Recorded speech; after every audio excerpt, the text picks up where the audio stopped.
Hello, YouTube people. So, I'm still currently learning how to use the technologies of video productioning. So, please do forgive any errors in that sense. Having said that, what I'm wanting to talk about today are flood myths and how they relate to ChatGPT. Oh, yeah. Okay, that's just my computer being annoying. So I was thinking about the Epic of Gilgamesh and, kind of the flood myths through the ages. So what I wanted to do was show you how you can use, AI to research things historically, what kind of errors it makes, and how to check those errors on your own. So let's jump right to it. So first of all, I asked our good friend ChatGPT, what are the different flood myth stories that exist across the world? So let's see what it answered and how it answered it.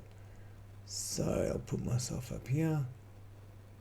Good news. I'll be small. Very good.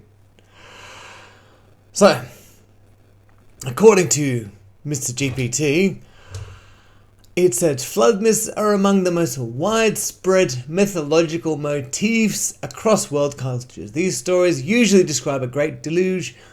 Deluge? Yes, deluge, like something mean sent by a deity, that's a fancy word for a god, or supernatural force to destroy a civilization as an act of divine punishment, to punish people, cleansing or renewal. So he's notable flood myths that our good friend ChatGPT came up with. So first and foremost, we have the Middle East.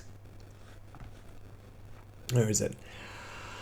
Okay, the Epic of Gilgamesh. So this is about 2100 BCE is when that story came, which is pretty useful. So the gods flood the earth, destroy humans, yada yada. Okay, and then Noah's Ark, which is about 1000 to 500 BCE. We're not 100% sure on the exact timing, so it was about 1000 years later. Okay, God decides to wipe that out, and animals, etc.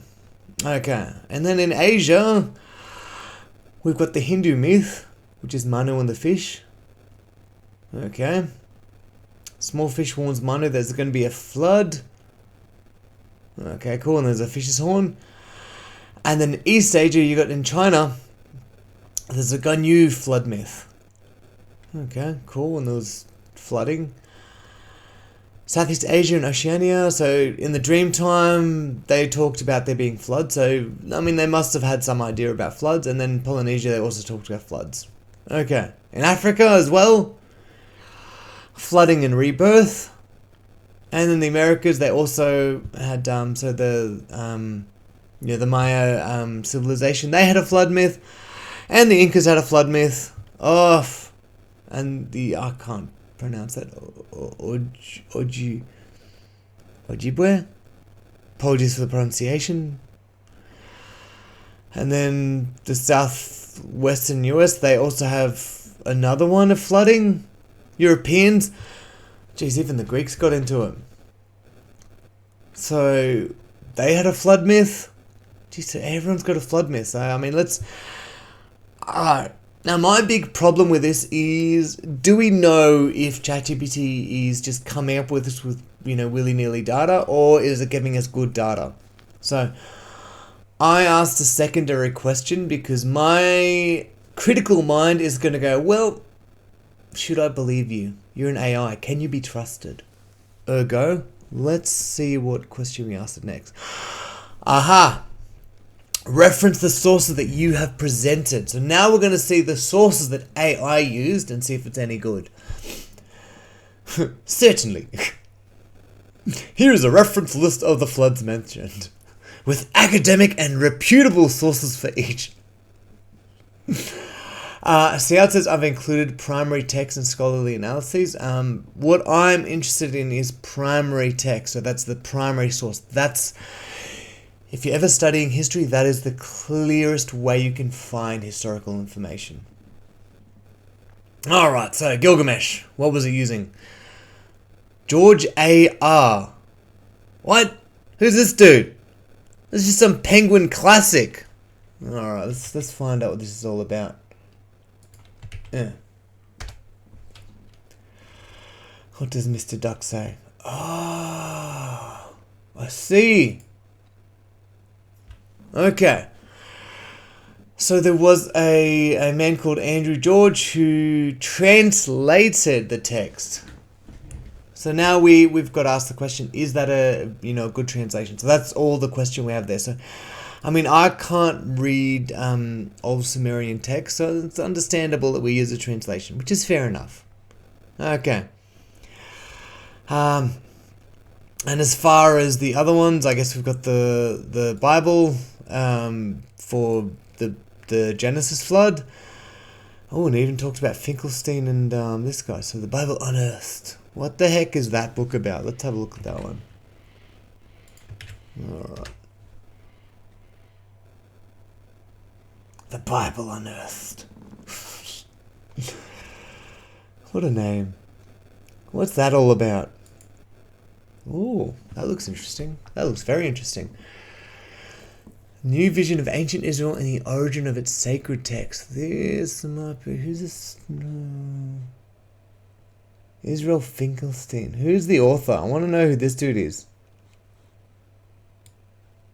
Who are you and can I trust you? Because ChatGPT thinks we can. Okay, Mr. Finkelstein. Who that is? Oh, at least he is an archaeologist. I mean, that's a good sign. A professor emeritus of the archaeology of Israel in the Bronze and Iron Age Tel Aviv. So okay, so he's a professor at an Israeli university. So I guess that's a fair person to be looking into. Like learning about the flood myth. Facts and legend. Alright. So this is very interesting. I mean, this looks like quite a good book to read. Maybe I'll get the audiobook one day. I'll leave that on my stuff to think about later. Okay. Next up, we've got South Asia. Okay. So you can kind of see the way that we find it, Don't just say... It is using sources, it is referencing things, so it's finding the data fast. And ultimately, that's all we want to do with AIs. We want to find data fast. Similarly, it's looking at this, it's referencing a book. It's looking at primary sources, which is good, and it's recognizing that exists. So, hopefully that's giving you an idea of what you should be thinking about when you're doing things. Exposition of... Alright, so far are some good sources. I mean, this one's a fairly old one, so I'd be a little critical if I'm looking at something older, because that suggests there's not new data or new scientific data, which we should be aware of. 96, I mean, I don't think that was that long ago, but I'm sure younger people feel that was a while ago. Yeah, ideally you're looking for newer data, which is the best stuff, but we do what we can. Okay, so as you can see, it is able to reference these sources, and it's not using bunker sources, which is a good sign. So when you are using AI to try and save you some time, this is the way that you can do it. You can ask a question, and then you just ask a follow-up question of, what sources do you have? And that helps, because you can literally, I mean, if you can see, I've got these texts open already. So I've got the flood myth, and I've got the Epic of Gilgamesh. So let's before I let you go, let's do a quick read through of this. So I was talking to someone whose name I can't pronounce. Okay, blah blah blah. Gilgamesh, something's hidden, secrets of God. Gods. Sorry, they're not monotheistic.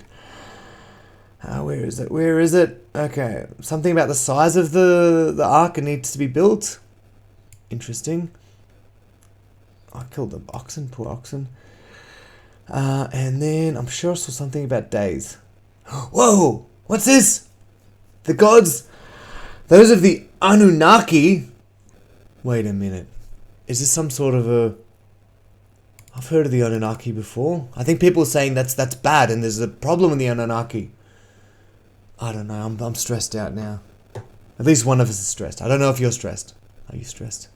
We'll see. Okay. Blah, blah, blah. Okay, lips burning. Partridge says 6 days and 7 nights. Interesting timing. Can the wind flood storm flattening the land? Okay, cool. Tries to fly the roof. Open a vent, fresh air, my nose. I fell to my knees, sat weeping. Jesus is full on. 5th day, 6, yada yada. On the 7th day, I sent forth a dove and released it.